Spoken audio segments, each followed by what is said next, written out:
Ya oke ya teman-teman ya, kembali lagi di channel aku, channel Eko Junior tentunya. Gimana kabarnya teman-teman semua? Semoga teman-teman itu sehat selalu, lancar rezekinya ya. Oke teman-teman ya, di video kali ini saya kedatangan sebuah servisan ya. Di sini ada HP Oppo A17. Nah di sini kendalanya dia, eh, si pemilik HP-nya itu meminta agar diganti port USB atau apa namanya, port chestnya ya teman-teman ya. Entah kendalanya apa, katanya minta diganti aja. Sebetulnya aku coba cas itu normal ya HP ini, cuman dia kadang kan dicolokkan ke komputer, terus dia katanya pernah kena air ya. Mungkin pengen ganti aja karena mengalami kendala yang mungkin eh, kok performanya beda dari yang sebelumnya semenjak kena air itu mungkin ya. Nah, ini kita laksanakan, kita langsung bongkar dan langsung ganti eh, papan casnya ya. Oke, langsung aja kita bongkar di sini teman-teman. Untuk yang pertama ya, kita lepas dulu di bagian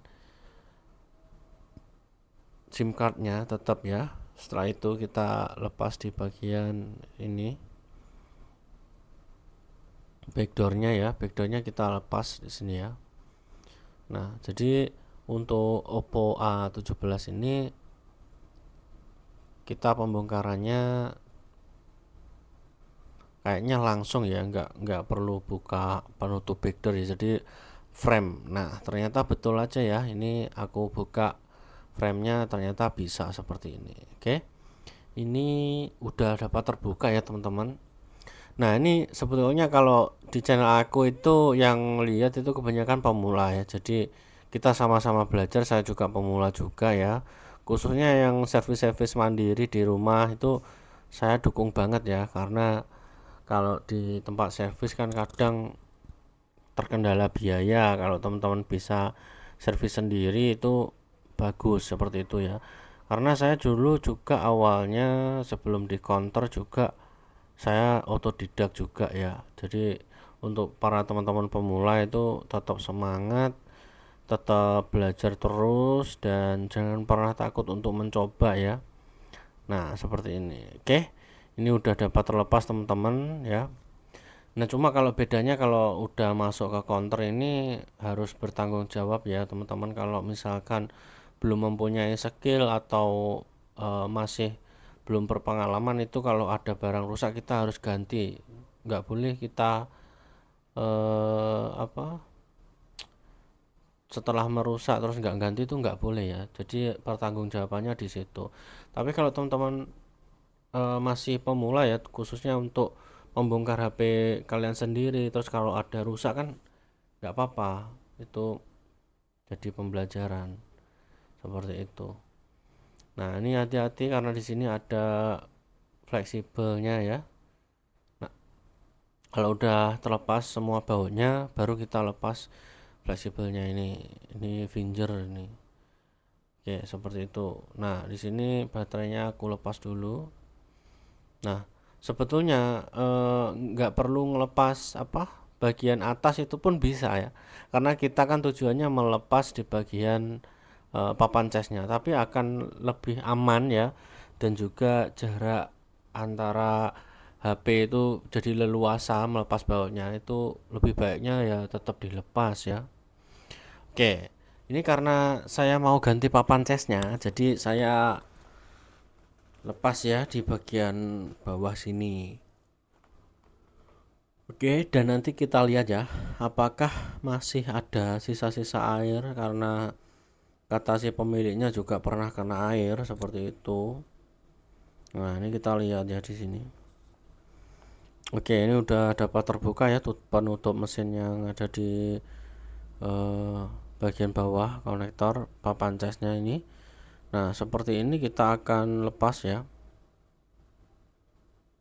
Nah, seperti ini. Oke. Nih. Nah, ini dia untuk papan casnya teman-teman ya. Papan casnya seperti ini. Jadi Ini nanti kita akan ganti satu set karena mintanya dia satu set juga, mintanya si pemiliknya ya. Oke teman-teman, jadi seperti itu. Nah ini ada kertas masanya itu juga berwarna merah ya. Yang harusnya di situ kertas masanya itu harusnya berwarna putih. Jadi memang benar ini kena air. Mungkin dia kadang ngecasnya lambat atau apa, kan dia nggak terus terang ya si pemiliknya. Jadi ya kita laksanakan aja. Saya juga penasaran sebenarnya kenapa kok dicas ini masih bisa tapi kok suruh ganti terus. Nah ini tidak lupa untuk di bagian penutup apa pelindungnya itu, kita karetnya itu kita pasang, kita kembalikan ke, kita pasang ke yang baru ya. Jadi hasilnya maksimal nanti. Oke, seperti ini teman-teman. Nah, ini dia. Nah, oke, ini dia teman-teman ya untuk perbandingan papan cas yang baru dengan yang lama. Ini teman-teman bisa lihat ya di sini ya. Saya samakan ya dari mulai, kan di sini ada mic, ada konektor, ada soket, penghubung fleksibel, penghubung pengisi dayanya itu ya. Nah, semakin sama persis itu semakin bagus ya. Nah, ini juga ada pelindungnya di sini, pelindung mic-nya ya. Nah, ini di bagian karet-karetnya kalau bisa kita pindah juga ke bagian eh, sini, yang bagian yang baru ya. Karena karet ini kalau misalkan hilang itu, kalau HP kalian tuh kena air, kalau karetnya udah hilang itu nanti air juga akan lebih mudah masuk ya. Jadi seperti itu. Nah, ini kita pasang papan casnya seperti ini. Nah, seperti ini ya. Jadi kalau komponen-komponennya itu masih lengkap kayak ya contoh lah, ambil contoh ya. Kalau misal teman-teman ganti papan cas Redmi itu kebanyakan kan IC-IC-nya itu kan ada yang kurang ya teman-teman ya. Kayak nggak sama persis dengan IC ori gitu ya. Papan cas ori dengan jumlah kapasitor, jumlah IC pengaman itu kan ada kurang lengkapnya gitu ya. Nah, maka dari itu untuk itu juga pengaruh ya nanti ke pengecasan, apalagi untuk eh, tegangan yang mengarah ke speaker, terus tegangan untuk mic ya. Nah, terutama mic.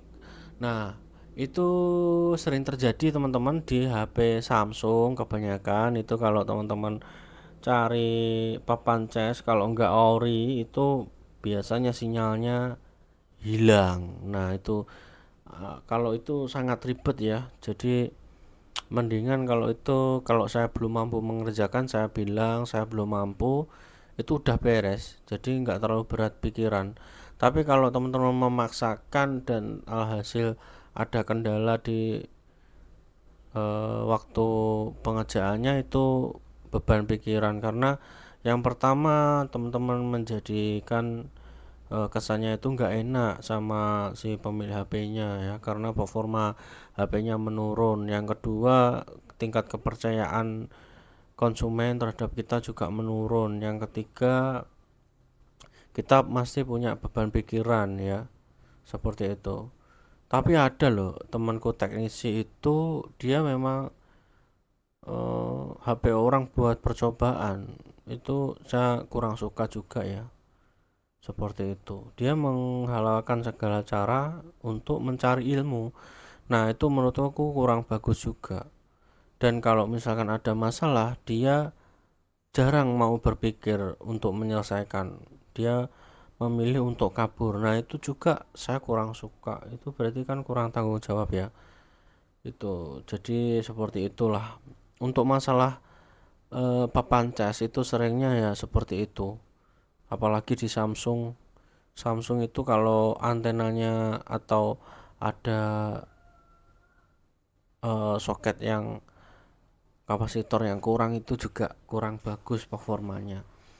Apalagi sekarang ada yang itu di bagian papan cas itu dia banyak sekali komponen yang membutuhkan daya di situ. Contoh kayak HP yang menggunakan fingerprint di LCD itu kan sebetulnya dia menggunakan kayak sensor atau semacam kamera di bagian bawah LCD tersebut ya. Nah, itu letaknya kan di papan cas dia ngambil tegangan. Nah, itu juga menurut aku rawan banget ya kalau misalkan terlepas terus harus kalibrasi segala macam itu sulit ya teman-teman. Maka dari itu kita harus hati-hati ya teman-teman ya. Oke. Nah, ini udah dapat terpasang ya teman-teman ya. Lanjut kita pasang tutup mesin, tutup papan. Setelah itu kita rakit ya. Nah, ini jangan lupa seperti ini. Jangan lupa kita pasang juga fingerprintnya ini ya. Oke.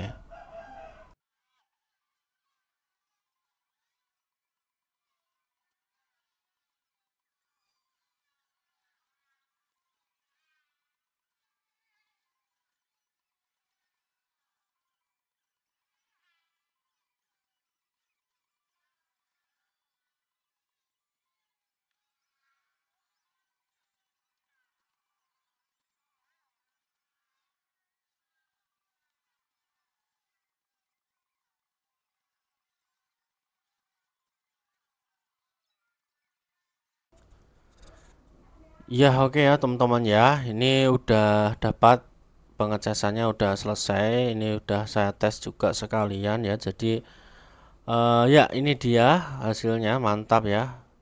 Ngecasnya juga udah bisa. Dan juga coba hubungkan ke komputer. Barangkali kan dia ngomongnya sering live di komputer itu ya. Ini saya coba hubungkan juga. Saya cek-cek dulu dan hasilnya mantap ya di sini ya.